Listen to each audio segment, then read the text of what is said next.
യോശുവ അധ്യായം 17. യോസെഫിന്റെ ആദ്യജാതനായ മനശ്ശെയുടെ ഗോത്രത്തിനും ഓഹരി കിട്ടി. മനശ്ശെയുടെ ആദ്യജാതനും ഗിലെയാദിന്റെ അപ്പനുമായ മാഹീർ യുദ്ധവീരനായിരുന്നതുകൊണ്ട് അവന് ഗിലെയാദും ബാശാനും ലഭിച്ചു. മനശ്ശെയുടെ ശേഷം പുത്രന്മാരായ അബീയേസരിന്റെ മക്കൾ, ഹേലെക്കിന്റെ മക്കൾ, അസ്രിയേലിന്റെ മക്കൾ, ശെഖേമിന്റെ മക്കൾ, ഹേഫെരിന്റെ മക്കൾ, ഷെമീദാമിന്റെ മക്കൾ എന്നിവർക്കും കുടുംബം കുടുംബമായി ഓഹരി കിട്ടി. ഇവർ കുടുംബം കുടുംബമായി യോസേഫിന്റെ മകനായ മനശ്ശെയുടെ മക്കൾ ആയിരുന്നു. എന്നാൽ മനശ്ശെയുടെ മകനായ മാഹീരിന്റെ മകനായ ഗിലെയാദിന്റെ മകനായ ഹേഫെരിന്റെ മകൻ ശെലോഫഹാദിന് പുത്രിമാരല്ലാതെ പുത്രന്മാർ ഇല്ലായിരുന്നു.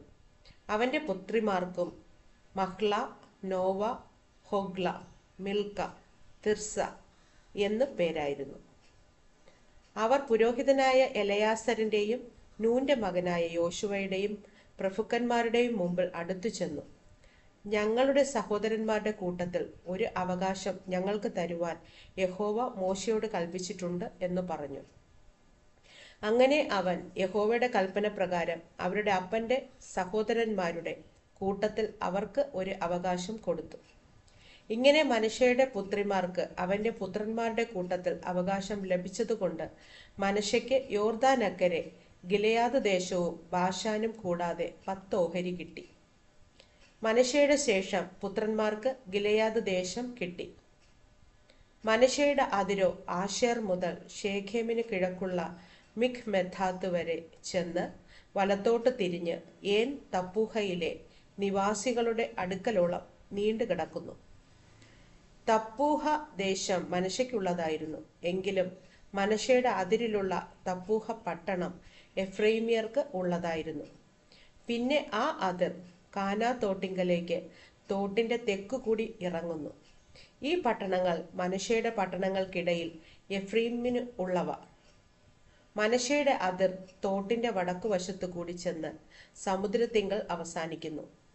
തെക്കുഭാഗം എഫ്രൈമിനും വടക്കുഭാഗം മനശ്ശെയ്ക്കും ഉള്ളത്. സമുദ്രം അവന്റെ അതിരാകുന്നു. അത് വടക്ക് ആശേരിനോടും കിഴക്ക് ഇസ്സാഹാരിനോടും തൊട്ടിരിക്കുന്നു. ഇസ്സാഹാരിലും ആശേരിലും മനശ്ശെയ്ക്ക് ബേത്ത്ശെയാനും അതിന്റെ അധീന നഗരങ്ങളും, ഇബ്ളയാമും അതിന്റെ അധീന നഗരങ്ങളും, ദോർ നിവാസികളും അതിന്റെ അധീന നഗരങ്ങളും, ഏൻ ദോർ നിവാസികളും അതിന്റെ അധീന നഗരങ്ങളും, താനാക് നിവാസികളും അതിന്റെ അധീന നഗരങ്ങളും, മെഗിദ്ദോ നിവാസികളും അതിന്റെ അധീന നഗരങ്ങളും ഉണ്ടായിരുന്നു. 3 മേടുകൾ തന്നെ. എന്നാൽ മനശ്ശെയുടെ മക്കൾക്ക് ആ പട്ടണങ്ങളിലെ നിവാസികളെ നീക്കിക്കളവാൻ കഴിഞ്ഞില്ല. കനാന്യർക്ക് ആ ദേശത്തിൽ തന്നെ പാർപ്പാനുള്ള താല്പര്യം സാധിച്ചു. എന്നാൽ ഇസ്രായേൽ മക്കൾ ബലവാന്മാരായി തീർന്നപ്പോൾ അവരെ നീക്കിക്കളയാതെ അവരെ കൊണ്ട് ഊഴിയവേല ചെയ്യിച്ചു.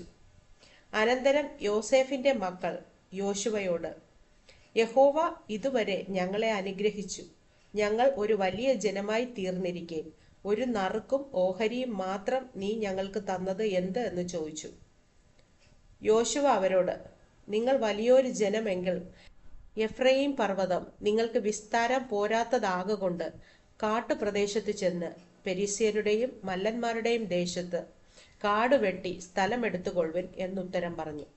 അതിന് യോസേഫിന്റെ മക്കൾ, മലനാട് ഞങ്ങൾക്ക് പോരാ, ബേത്ത്ശെയാനിലും അതിന്റെ അധീന നഗരങ്ങളിലും ഇസ്രയേൽ താഴ്വരയിലും ഇങ്ങനെ താഴ്വീതി പ്രദേശത്ത് പാർക്കുന്ന കനാന്യർക്കൊക്കെയും ഇരുമ്പു രഥങ്ങളുണ്ട് എന്ന് പറഞ്ഞു. യോശുവ യോസേഫിന്റെ കുലമായ എഫ്രൈമിനോടും മനശ്ശെയോടും പറഞ്ഞത്, നിങ്ങൾ വലിയൊരു ജനം തന്നെ, മഹാശക്തിയും ഉണ്ട്. നിങ്ങൾക്ക് ഒരു ഓഹരി മാത്രമല്ല വരേണ്ടത്. മലനാട് നിനക്കുള്ളതായിരിക്കണം. അത് കാടാകുന്നു എങ്കിലും നിങ്ങൾ അത് വെട്ടിത്തെളിക്കണം. അതിന്റെ അറുതി പ്രദേശങ്ങളും നിങ്ങൾക്കുള്ളവ തന്നെ. കനാന്യർ ഇരുമ്പു രഥങ്ങൾ ഉള്ളവരും ബലവാന്മാരും ആകുന്നു. എങ്കിലും നിങ്ങൾ അവരെ നീക്കിക്കളയും.